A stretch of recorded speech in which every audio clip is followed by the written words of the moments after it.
relax, grab a coffee, some popcorn. This one is going to be... Hello and hola for all my Spanish listeners. You're listening to Behind the Politics. I'm your host, Ben Krause, and today I'm joined by the grill master himself, Jon, aka Lizard Salesman. How's it going, man? It's going good. I'm really happy to be here.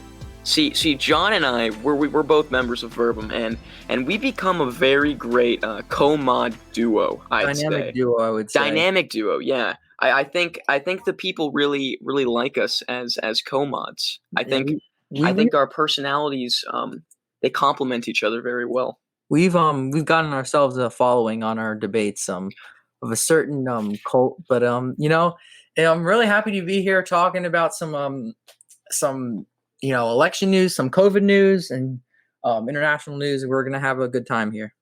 Of course. If this is your first time joining us today, well, welcome. This is how we run the show. We'll brief you on the weekly COVID, election, international, political TikTok news, then dive deep into the story of the week. This week, we don't really have a story of the week. We're just going to be talking more about Verbum, what it is, who we are, and what our goal is. And then we'll conclude the show with an interview with Grace and Noah, both political TikTokers associated with the Neutral Hype House. Diving right into it, we got some COVID news for you. U.S. public health officials said a COVID-19 vaccine could be ready for distribution as soon as late October, just before the November election. The CDC has asked state public health officials to be prepared to distribute a potential vaccine to high-risk groups. But as Jon's going to say right after this, there's already a country that has put out a vaccine, and that country is Russia. Jon, do you have anything to add to that? Yeah. So as of August 11th. There was a COVID vaccine made by the Russians. There's some, according to the BBC, there's already some promise showing like immunity to the virus. And there is skepticism among doctors. There's been backlash against Putin on the releasing and how they did the trials of the vaccine. However, it does show certain promise. There are some skeptics about if this will work and how this will be distributed.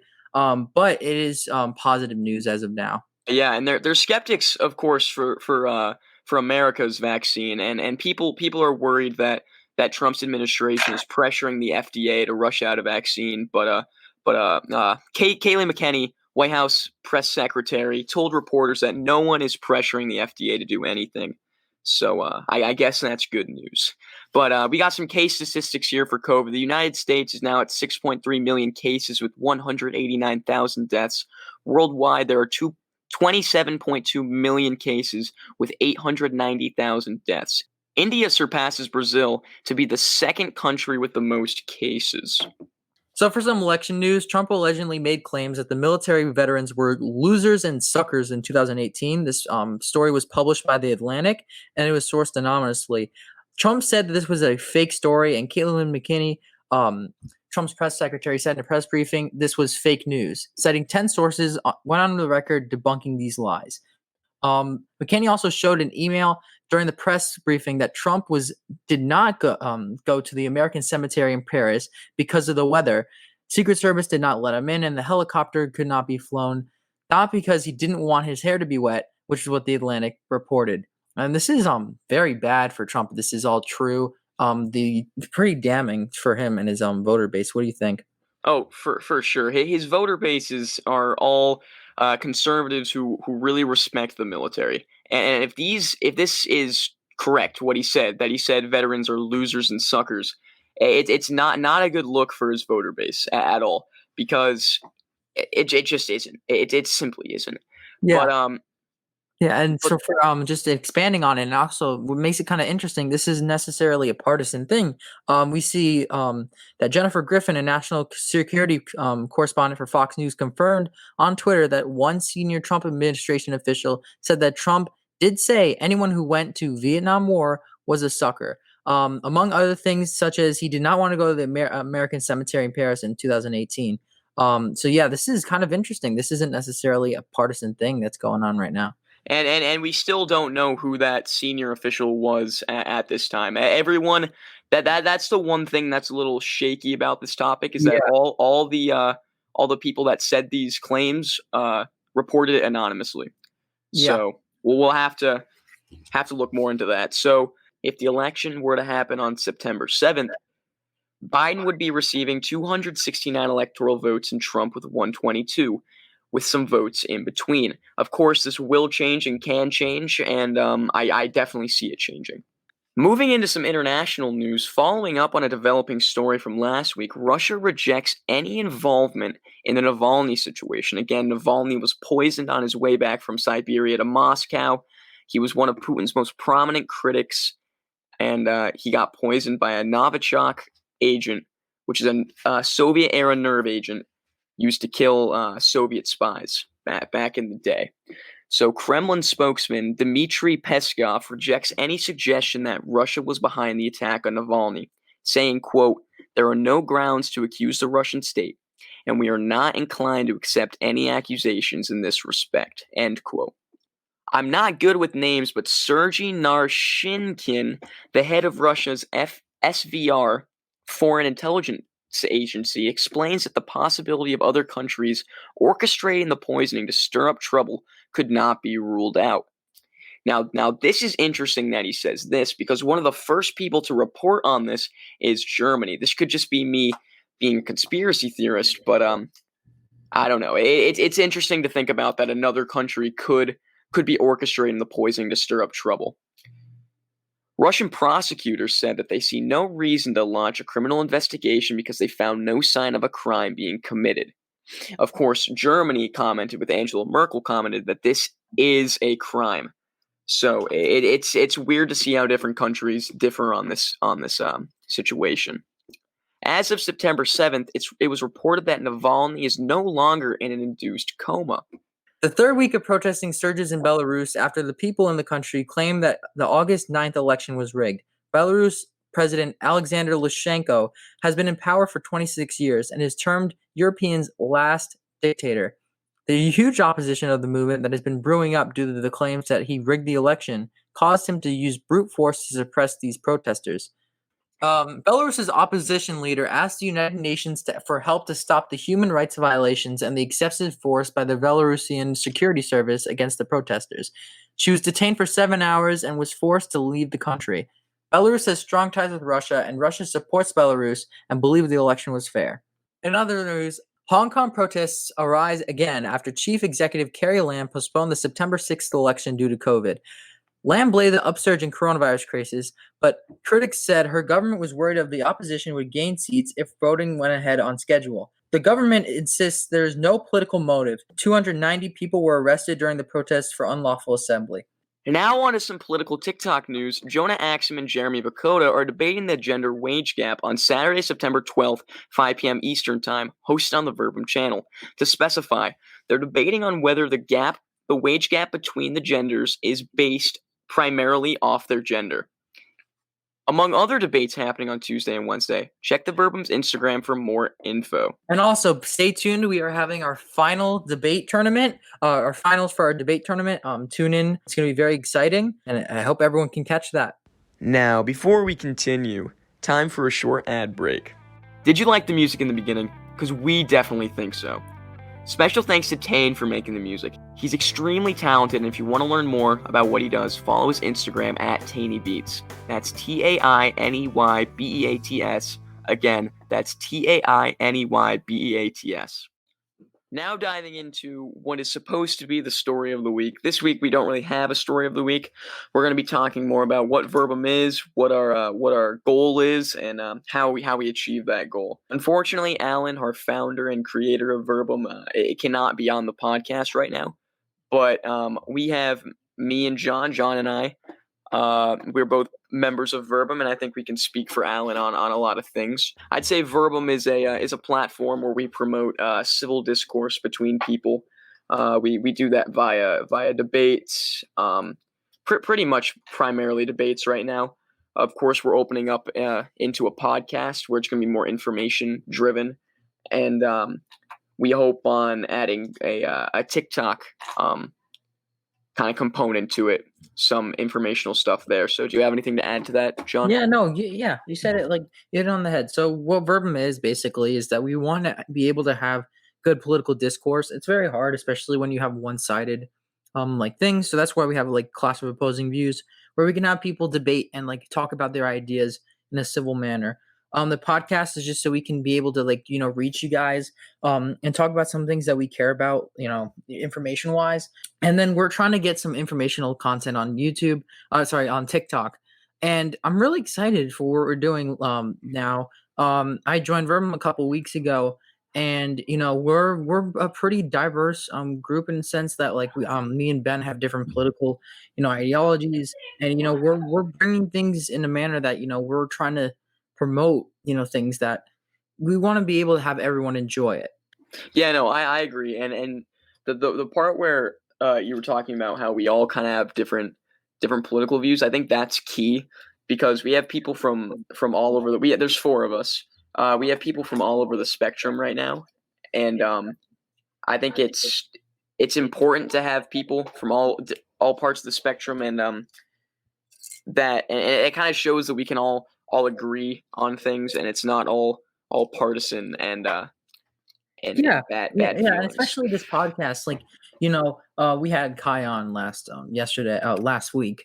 We'll have different points of view come up where we all might have disagreements, but the bottom line is Verbum is a platform that we want to be able to kind of escape the echo chamber in certain ways, not really provide only neutral content, but be able to allow again more conflicting ideas. Whereas this whole debate tournament, even though you had to pick a side, we comprised of a bunch of people with different ideologies.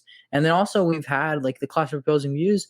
We've had a lot of different good debates of more it's not really mainstream ideas being thing, like capitalism versus socialism, or something that's more out there that you wouldn't really see outside of TikTok. We're trying to bring that to more people and allow people to see more things. And I think our platform is really, used for a lot of good. Yeah, and going on with the podcast, we had Kai, a paleocon, and Finn, a Marxist, in the same episode.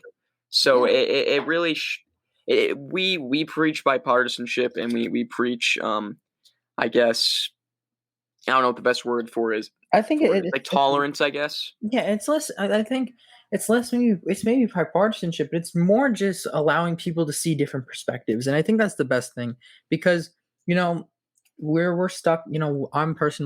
I'm on the left. I'm a lot of my friends are on the left, and I get things from those point of views. What Verbum allows us to do is look at different perspectives again, see what Kai as a paleocon would say, his interpretation of the election, compared to someone who maybe is a liberal or a leftist, or even, again, as you said, Finn and Evan were on, and they have completely different perspectives philosophically and politically than Kai or even me. So yeah. It's very good that we're opening up more ways where people can learn. And more I guess we're going to get more people on the podcast that can teach you about different things. Like Finn last episode was talking about theory, and Evan was telling you not to read theory. But there's some definitely good things we can do on the Verbum platform. I'm really excited about. Yeah, no, I'm excited about it too, and we have some plans going forward, especially with the podcast. We plan on having some big. Not even creators, just big people in general on the podcast. That's what we aim to do. I guess, yeah, we just have other things planned. And it's interesting, to see that political TikTok in general. We started our popularity from TikTok. Political TikTok in general is very clicky in certain ways, and they your ideology is basically a group of people you're accustomed to. So there's people who are Keynesians or Austrians, people who are leftists. They make these hype houses where they're in a certain particular ideology, and that in a way sometimes limits you being able to do political changes or just grasp outside ideas. For example, when debates happen in political TikTok, it's usually a hype house versus a hype house joining, and it's a certain people are clicked into a certain ideology, where I think that when you get that content only from that group, from that spectrum, it's kind of not really opening, where I think when we see on Verbum, we don't only have the certain when you have the classical liberal hype house, they're defending the same thing over and over again. It's either like systemic racism or something, and that's fine and all. But we're talking about, different people talking about different things. It's not always a classical liberal on, or it's not always a leftist on. It's always different. Yeah, no, I agree, and I think another goal of this podcast is not only to inform, but to bring those, or what we plan to do is to bring those people from political TikTok who are insanely smart, and kind of attempt to bring them into more of a mainstream light, because right Absolutely. now I think there are a lot of very intelligent, very smart individuals on political TikTok Yeah, I that mean, that should be heard. yeah, Like, I mean, like if I'm looking when I joined this platform and around, I mean, I started posting around in May on about politics. I guess late May. There are insanely smart people on this platform. Again, we were talking about Evan and Finn are very, very smart. Kai is smart for his regard. Like, there are very, like, I met so many smart people on this platform. And I would really want to give them a certain platform so they can speak their mind. Because to be real, like, even like if you know who Vosh is, Vosh was even saying that like even the conservatives on this app can like form like particular arguments better than more so I guess YouTubers. The mainstream like politics like that we hear in person, like me and Ben, like we've heard like mainstream politics. Once we went on TikTok, it kind of branched just open to different ideas and different like things, like an economic thought or philosophical thought, or even just going into deeper into electoral politics. Like TikTok actually gave a massively different like I like yeah, yeah. You like know I would say the mainstream media that you're listening to. And I'm not saying it's bad. It's just compared to political TikTok, it's almost dumbed down in a sense. Yeah, absolutely. And like when we are talking about like mainstream, not even media, but mainstream politics, there's policies that are talked about. Um, like it is, there's not a lot of in depth when we see like even like these adults like talk about debates or even like these thoughts. Like it's very dumbed down because the general public have to understand it. But then when you go into like political TikTok, you see like these big concepts being debated even better than adults. Yeah. It's really like had multiple people on, our Verbum debate. We had a pineapple on pizza debate. Obviously, Craig and Evan and Liam are really smart, and they made a actual like real argument out of a pineapple on pizza that was just ridiculous. If Yeah. you weren't watching that, that was Yeah. yeah, but you get what I'm saying. Like the Yeah. TikTok atmosphere is so much more different than the mainstream. Yeah, no, and it goes in such more depth because like before I came to political TikTok, I knew two baseline terms to identify yourself politically: Democrat and Republican. Like Yeah, those are the baseline terms. And then I come to I come to TikTok, and I see there's ANCAPs, ANCOMs, there's Marxists, there's all these different ideologies that I mean, first off, it starts with like the political compass, right? Like yeah, people learn about the political compass and learn that's just not Democrat and Republican on a spectrum. So it's not a two-way spectrum. That's how our society, I guess, has set it up. And then you look at how TikTok is like not even like it shows like the political compass is not even really like a good measuring stick. There's been several like talking points about how like the political compass is kind of flawed. yeah. But you like even go past the political compass and you look at like TikTok talking about, libertarians do not associate themselves with conservatives at all because they have either progressive views or they just don't like, big government. Um, and similarly, like if you look at like leftists and liberals, they're completely different people. Like we have people bully leftists always bully liberals. We always see that. And so like Yeah. when you see the massive like perspective change of like we're in the mainstream and you have left and right, and it's right is Republican and left is Democrat, and then you expand your views on TikTok, it's ridiculously like you learn so much new things. I personally don't think I know a lot anymore when it comes to electoral politics, but I'm definitely getting there. But like compared to like what if I didn't go on TikTok, I would still be in this mindset. There's only like two ways, Democrat versus Republican, whereas like TikTok has expanded that knowledge like exponentially, in my opinion. Yeah, no, and I think this is going to be a trend that we see with newer generations going into politics. Maybe not so on on a mainstream level, but like we can already see it with younger candidates and Yeah, stuff, I mean, that you like can also ideas are going to get more diverse and more in depth, And I think there's going to be a change between the left and the right. It's going to end up being just different political ideologies, not necessarily Democrat and Republican.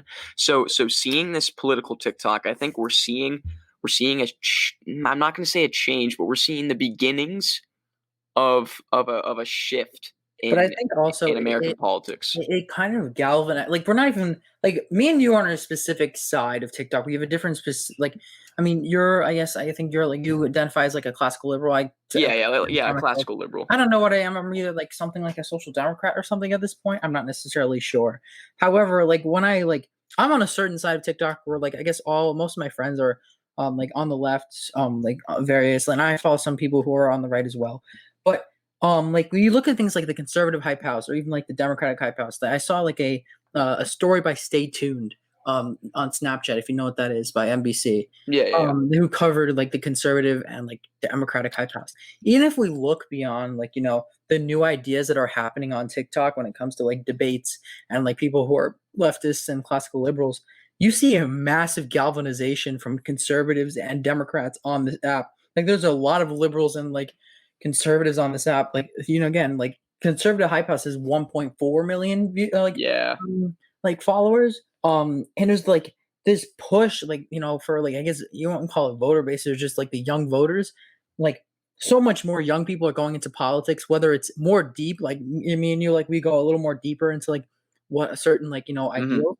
Whereas some people are going on starting at the surface level, or being galvanized into like arguing things about abortion or gun rights, or or climate crisis. And it's, obviously surface level, but again, like, it's, this app TikTok has like galvanized politics in a way. It's allowed it to kind of take a new shape in certain ways. No, it's like given the political, not even the political youth, just the youth, an entryway into politics that's easy for them to understand. Maybe not understand, but easy for them to use, to obtain.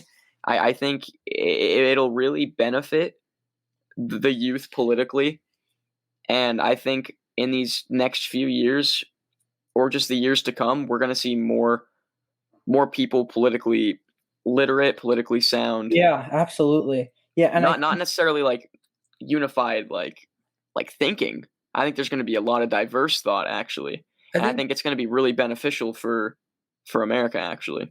And I think the other thing is that, like, again, we're in the age of the internet, so like a lot of people in, I guess, we wouldn't have like the conversations like we are today in the different like spectrums, because again, like, we're talking about like people, like, socialism is such like a buzzword in our society that people like kind of like cringe when they hear it. They don't know what it means, but they cringe when they hear it. The access to information and then the internet has like, as well as like candidates like Bernie Sanders, or like I guess on the right it would be like Ron Paul, or some people who are like more libertarian.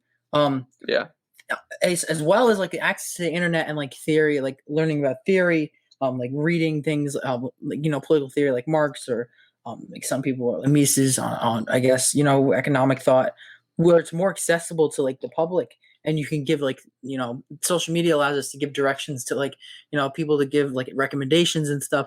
That just, all that put together allows the youth to learn so much more than what like my parents were able to know. My parents don't know a lot of things that I know in certain regards. Now they know about me when it comes to like life skills and that stuff, but when it comes to politics, like, even like the mainstream media obviously can't keep up, and social media has become a breeding ground for like more, I guess if you want to call it extreme thought. It's not necessarily a bad thing, but thought that goes a lot more into it. I guess radical thought, if you want to call it, but that's not necessarily like a bad thing, obviously. Yeah, no, I think that's what TikTok has shown, is that radical thought is not necessarily bad thought. I think that's what a big thing is, that these creators that, I'd say the smaller creators, there's like the mainstream creators that have the baseline Republican, conservative, like liberal, Democrat, and that's great. Like, you do that. Like, go you do it. Like, go after it. But then there's these smaller creators that see this as a place where they can show how their radical thoughts are not necessarily bad. Yeah. And I think, and I again, go you do it. Like, I think it's great to see that there's, And And I some of think these creators are starting to even gain some traction. So and I think that's like the good thing about our platform is that I want to be able to help both. I mean, I definitely fall different than Democrat, Republican. I probably, we both have different views than them. But I would want to have more discourse on all sides of the aisle because, I want those small creators. Obviously, we don't have a massive platform, but we do have a good sized one. And, I appreciate everyone who watches every time, our little cult in our comment section every time. Um, Ben got drawn as a toe. yes, I Really, did. Yeah. but anyway, like my point is that like we want to be able to platform anyone like we can like can ration out their thoughts. I think the debate tournament is a good example of us trying to give an actual like controlled discourse. Some of it worked, some of it didn't. But that's a way we were doing it. The other thing, again, classical opposing views. Um, we're having a very interesting matchup between I think it's Jeremy. What is it? Jeremy Bukata. And Jonah, And yeah. Jonah Axum, that's going to be a great matchup. And we have a couple others coming. We have a couple meme debates, which obviously those are always fun and help. We also want to make people entertained, right? Yeah. That's something that I really like to do. Whenever I'm modding or me and Ben modding, we love to like entertain, and that's another thing we like to do. We want to make people happy. So there's a couple goals that Verbum wants to hit when we make our content, and we're really happy that whoever's listening that you're listening. Yeah, and I mean, we really do. We appreciate anybody that takes the time to listen to this podcast because we're not saying you have to. We're honestly we're just doing this for fun. Like Yeah, we enjoy talking about politics. yeah. That's why we're doing it. I It's mean, because we enjoy it, and anybody that listens to it, that's just a plus. yeah, I mean, like when I got into politics through like I talk a lot about guns on my page. I got through politics throughout like I guess like learning about like certain situations, like I guess policies and whatnot, and I just got into surface level like electoral politics, how things worked, and then like once I learned to again as I said once I joined TikTok, I was actually like I got a whole new perspective on that. Um, and we both love talking politics, even though like I can't understand a thing some people say on this app at all. Yeah. I still enjoy it a lot. And even though like it's frustrating or like, some things like, some concepts like really ruin things, it's still a lot of fun. I still love, talking about politics and going in deeper with like certain, I guess you want to call it concepts. Like Yeah. it's still, we both think it's really fun. Yeah, no, and like your kind of bring up story into politics is like I'm kind of similar to it. Like I got into politics kind of around like I guess the 2016 election, and like I'll even say it. I at the time of the election, before it, I was probably a very liberal person who knew nothing about politics. Like I was a Democrat, Yeah. and then that was that. And then I started to read into like Trump's policies, and like I'll even say it like right now, I was probably a Trump supporter back then. It's all But right. then but then I come into political TikTok and I meet these insanely smart people, and Yep. my views just kind of change, and I think that shows how if you go more in depth on a topic instead of just staying on the top of the water, I guess it shows what you really think, and I think that's something that the mainstream media is missing out on, and what TikTok is actually I doing think really us like really good platform on. people who can really challenge your beliefs. Like I think the biggest I wasn't here and neither were you, I don't think. The biggest debate on this channel was the Af Harrison debate. Yeah, Um and that is like two people who have like stern beliefs um that basically can give you like the rundown of both like their ideologies. Like again, I guess I think that was like a capitalism versus like socialism yeah, debate. And it hit all the points it really needed to. And like that is what we're aiming for. We're aiming for people to challenge their points of view when they watch our debates or when like they watch our podcast. They can learn from the interviews we're doing, or like us talking. I think that is like our whole end goal, and we really want to get some your brain gears flowing. You know what I'm saying? yeah. Your brain gears flowing. A quote from John. Yep. But yeah, no, I think ultimately the end goal is to get people maybe not changing their views, but to think to consciously think that, oh, the other side does have beliefs. They do have ideas that make sense. Not necessarily something that I believe in, but they make sense.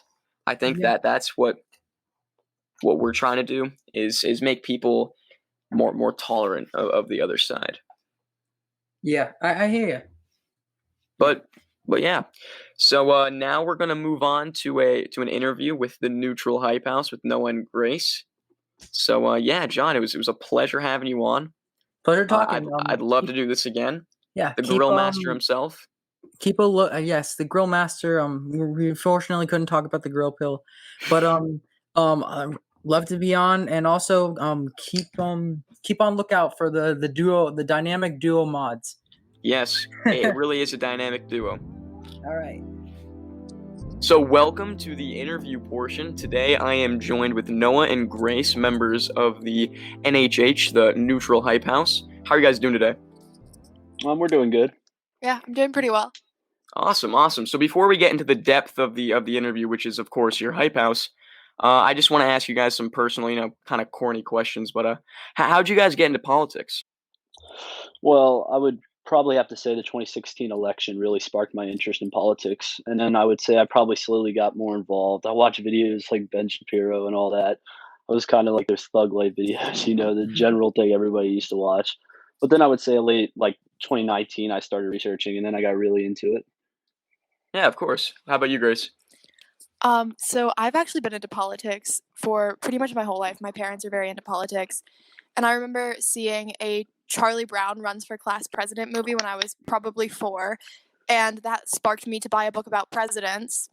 And I thought, wow, I'm bossy. I could do this. And so I got interested in student government and government systems. And then I kind of had that interest through most of elementary school. And then I ended up moving to Saudi Arabia. Which, if you know anything about Saudi Arabia in the early 10s, you know that it was a very different place than the United States. When I lived there, women could not even drive. And so this obviously was a very jarring experience for me, and it sparked me to become more interested in policy and culture. And since then, I feel like my interest has only grown, and I'm very interested in how politics affect a society and why people feel the way that they feel. That's actually a really interesting coming up story in politics. I did not expect that. But I guess for you and Noah, how'd you guys stumble upon political TikTok?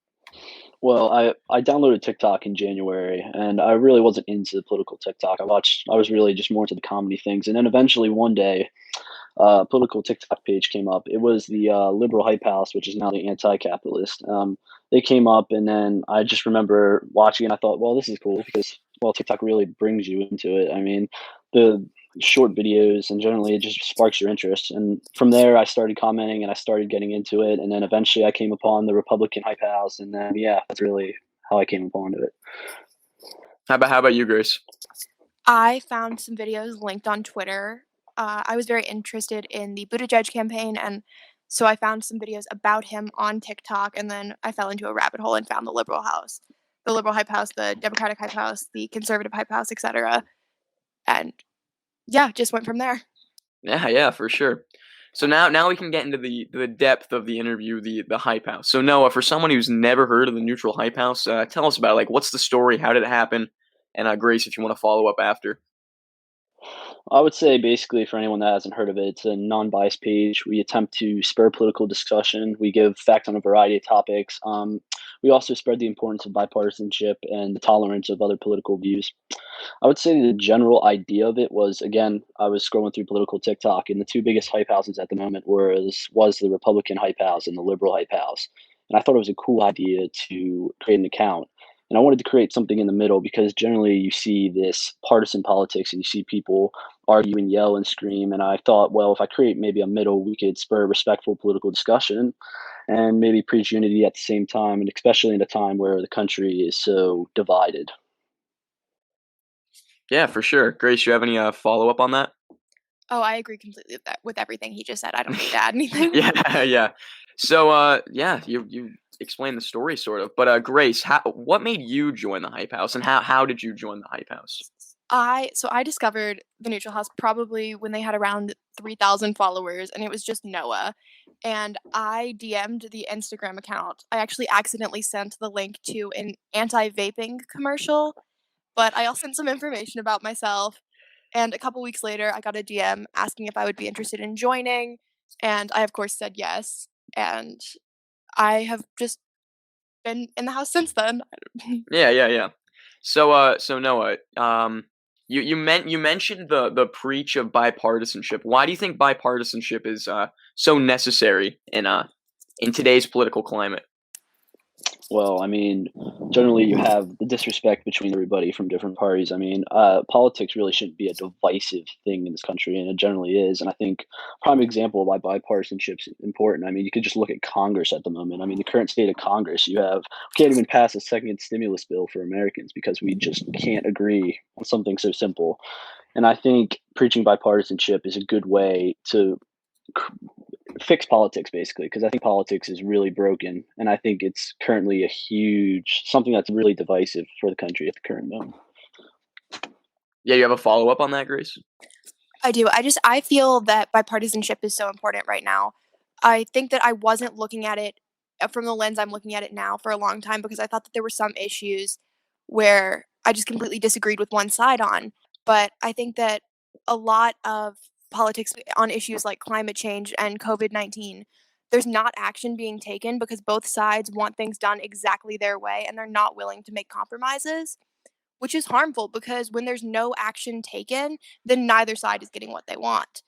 And if you just facilitate discussion between both sides and you promote unity, you can hopefully spark some in between on issues like that, where people aren't looking at them just as, well, my way or this other way that I completely disagree with. Do you guys see the Neutral Hype House sparking conversation and helping build bipartisanship?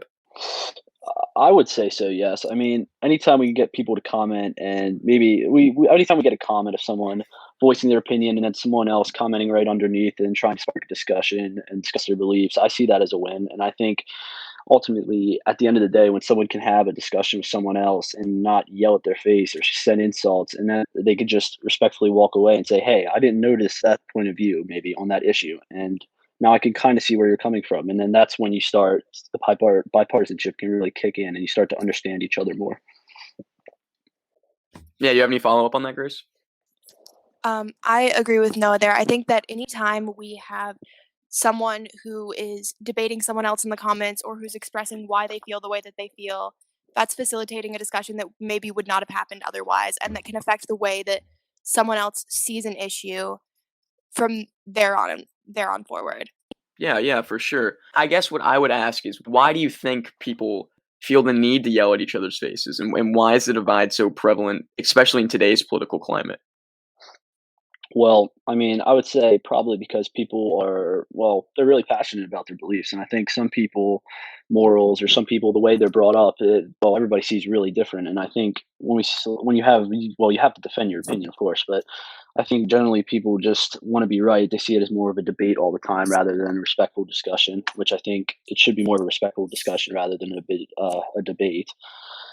So that's generally how I feel about that. And I think the whole divisive climate, it's been getting worse and worse since 1994. And I think a main reason for that is generally you have a moderate Republican and modern Democrat are way different than they used to be in 1994. I mean, they've slowly been shifting apart. I mean, and you can see that in any party. And you can just tell, by the way, there's such a gridlock in Congress and just partisan politics is so prevalent today.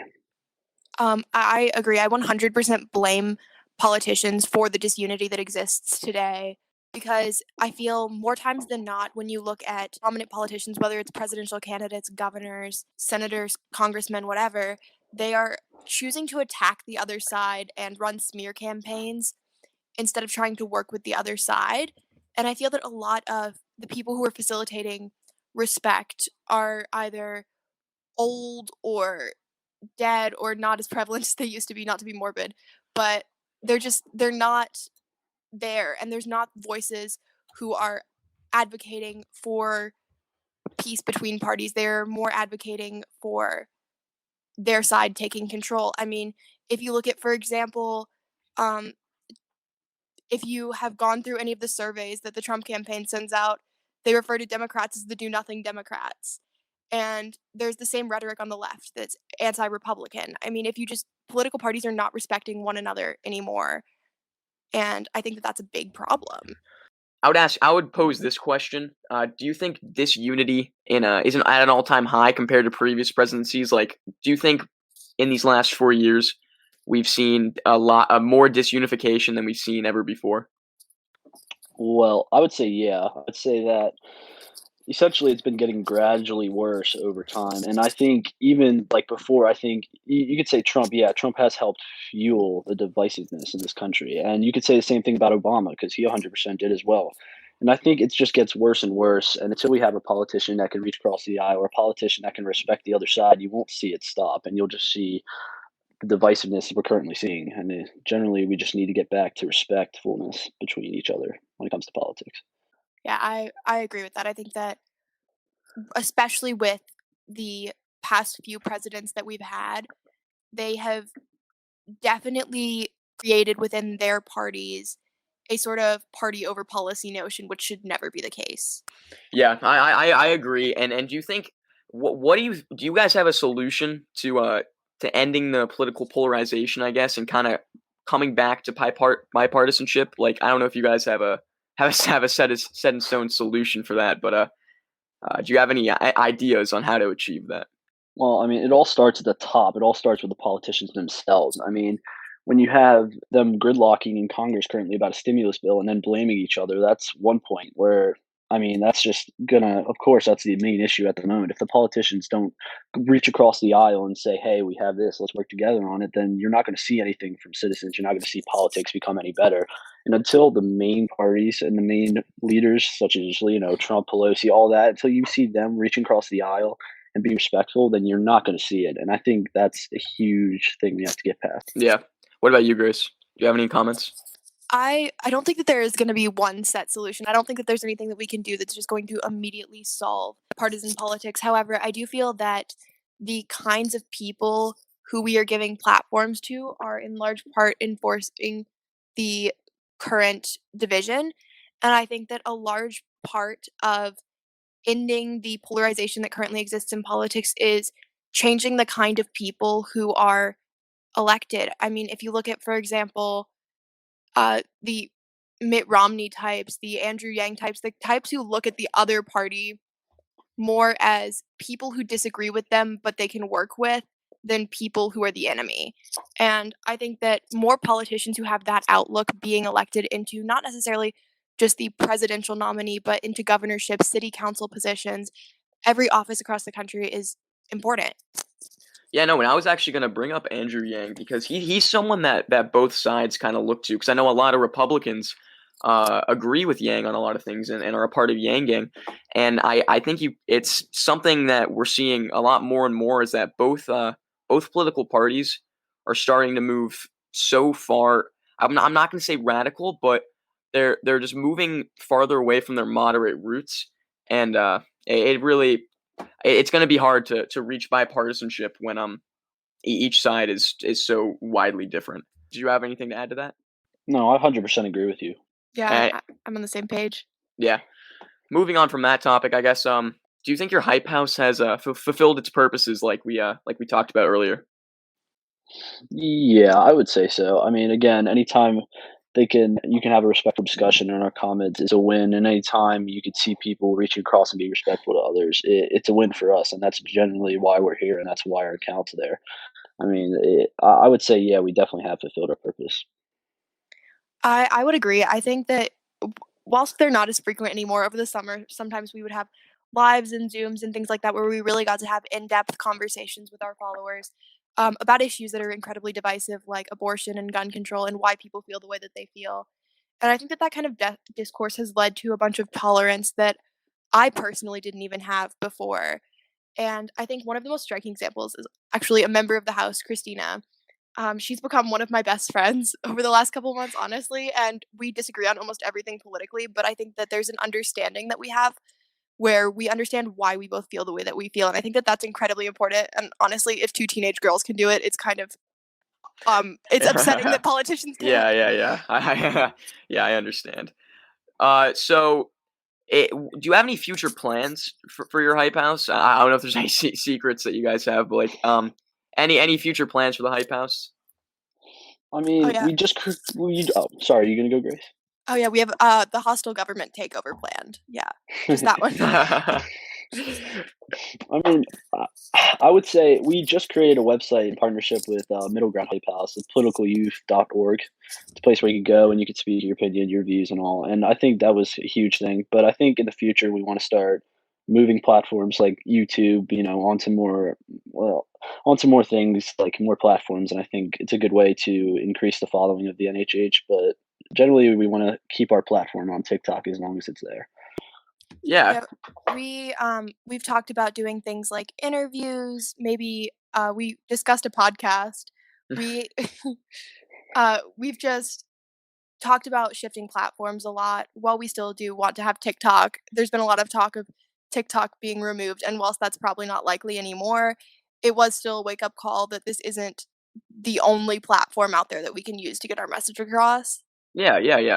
So Noah, you talked about the political youth. I know you went over like a brief little like detail of it, but like, do you have any like more details you can talk to for the listeners? I mean, we just did have things because we wanted to look for editors, writers, and sometimes you could send in pieces if you want. The website's basically a place you can go through a variety of topics and look at like the hottest topics. Like our current hottest topic this week was Kyle Rittenhouse. You can go write stories and basically get your voice heard, which is essentially what we're trying to do. Yeah, that's awesome. We'll put something so you can go find it in the podcast. So for those that are listening, what kind of things do you want them to do for them to become more tolerant or of the other side? I would say, first of all, you have to sit down with the other person. You have to sit down with someone that has a different belief, and you just have to talk to them. Not talk to them, not debate them, but just simple talk, simple conversation about their beliefs.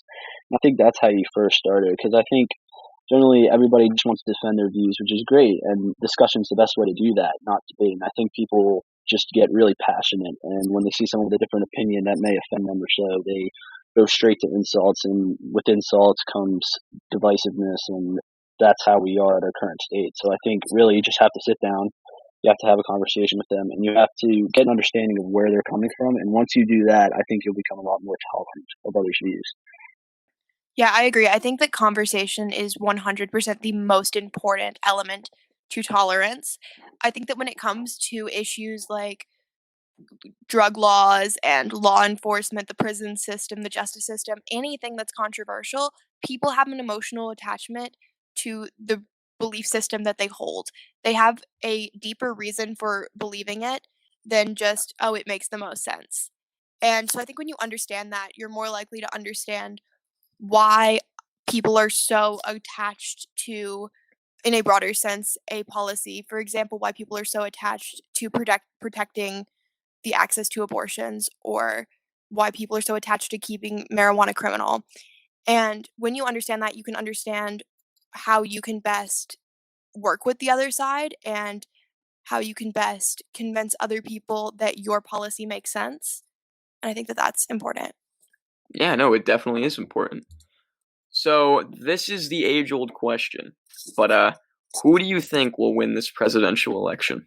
Well, I would say probably. I think for this election, I'm going to go with Trump, and the main reason I would say I would go with this is, which you have, is the racial injustice. Well, racial unrest or injustice that we're currently seeing protests and stuff around the nation. And I think an indirect effect of that you're currently seeing is you're seeing President Trump. He's looking like the law and order candidate, especially when you see places burning. And most protests are peaceful. I just want to make sure that's clear. But generally, when you see those like places on fire, you see protests turned into riots, and then Trump, he just looks like this law and order candidate that looks like he's going to restore order. And Biden is he makes Biden look like some guy everybody can walk over, and it could be a completely lawless and anarchist state. And I think that would help propel him maybe to a close victory, but I think it'll be really close unless something changes. But for now, I think I'm definitely going to have to say Trump will win. Yeah, and that's something that Kai and I actually went into last week with the RNC and the DNC. Their push for the law and order candidate versus the I guess, like you said, the anarchist candidate. Yeah. Do you have what who do you think will win, Grace? Well, okay, so first of all, I absolutely completely dislike the when people definitively say that they believe someone's going to win. I think that right now, if we did that last election, everyone said Hillary was going to win. Guess what? Didn't happen. But Yeah. I think that right now Biden has the upper hand. However, I don't think that necessarily means that he's going to win. I think that if you look at how close he's polling in Georgia and Texas and states that have not flipped for a very long time, it's pretty indicative that people are not happy with the job that Trump's doing. And I think that the way that coronavirus continues to progress throughout the next couple months will show how voters are going to react in states like that. I don't think he's going to flip Georgia or Texas, obviously, but I think that there are states that Trump won by a relatively small margin, like Florida and Pennsylvania, that I could see Biden turning, because I think that the voters there are more riled up, or the voters who didn't vote last time are more riled up. And I think that they dislike Trump. I think that they disliked Hillary more last election. But I think that Biden's more popular than Hillary. I wouldn't say that he's necessarily the top candidate for a lot of people, because he isn't. He wasn't my top candidate. I'm positive he probably wasn't either of your top candidates. But I think that he is a politician that people like and that people see as a nice guy, whereas people more saw Hillary as shady and they did not like her. And they voted for Trump as the lesser of two evils. And I think that the same thing will probably be going on with Biden this election. Yeah, and you brought up the coronavirus, and one claim that Donald Trump has made is that he'll have a vaccine by the end of the year, if not earlier, meaning possibly before November. Do you think this vaccine will play a role in the election? Like, if he doesn't have it, if he does have it, do you think it'll play any role? I mean, I haven't seen a huge reporting about it, but we did just leave the World Health Organization initiative to distribute and produce a vaccine globally. So I think that the likelihood of him having a vaccine by election day is not likely at all. So I don't think that that claim will be held true.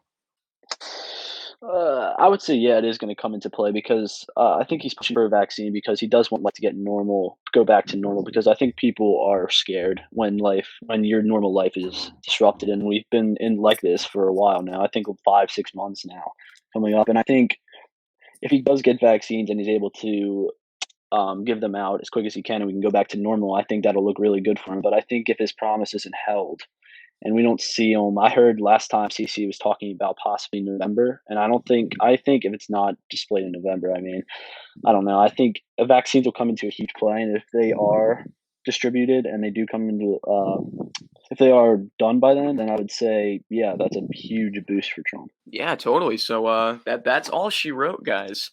Anything you want to add before we head off? Thank you for having us. Yes, Yeah. thank you. No, it was a pleasure having you both. So thanks for tuning in to this episode of Behind the Politics. I'm your host, Ben Krause, and signing off. Behind the Politics is a Verbum production. I'm the show's producer and editor, Alan Yao. Ben Krause is your host, and John Iacobacci is this week's special co-host.